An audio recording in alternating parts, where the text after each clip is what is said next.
Hi friends, இன்றைக்கி என்ன சமையல்னு பார்க்கலாமா? வாங்க பார்க்கலாம், ஒன்று பார்க்கலாம். இது வந்து வாழைக்காய் ஃப்ரை பண்ணுறதுக்காக. இது வந்து சேமியா பாயசம்.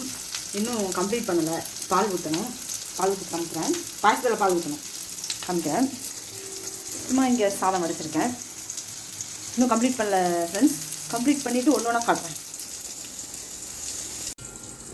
சாம்பார் ரெடி. நெக்ஸ்ட்டு வாழைக்காய் ஃப்ரை ஆகிட்டுருக்கு.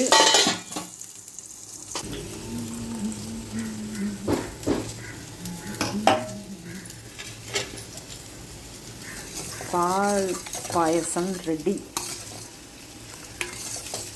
Okay, ready. இப்போது முந்திரி பருப்பு திராட்சை எடுத்து வறுத்து நெய்யில் வறுத்து இதில் கொட்டிக்கலாம். நம்ம எல்லாம் முந்திரி பருப்பு திராட்சைலாம் பாயசத்துலேயே பொங்கல்லே இருந்தால் தேடி தேடி எடுத்து சாப்பிடுவோம் சின்ன பிள்ளையில். இதுங்கெல்லாம் இப்போ என்ன பண்ணுதுங்க, தேடி தேடி எடுத்து தூரம் வச்சுருதுங்க விற்கிற விலைவாசியில். நம்ம பிள்ளைங்க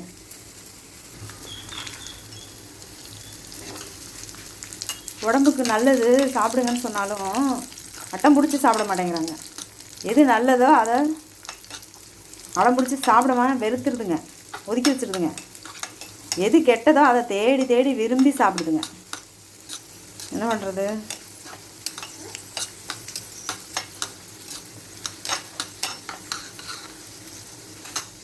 அவ்வளோதான், பாயச வேலை முடிந்து விட்டது.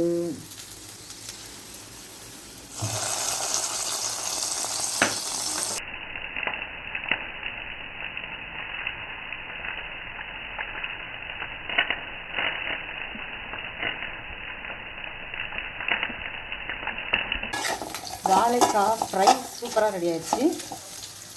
அவரைக்காயும் கேரட்டும் போட்டு பொரியல் பண்ணுறேன். அதுக்கு இது ரெடி பண்ணிட்டுருக்கேன்.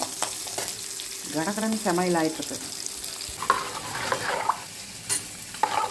கொஞ்சமாக ரசம் வச்சாச்சு. இந்த பக்கம் அப்பளம்.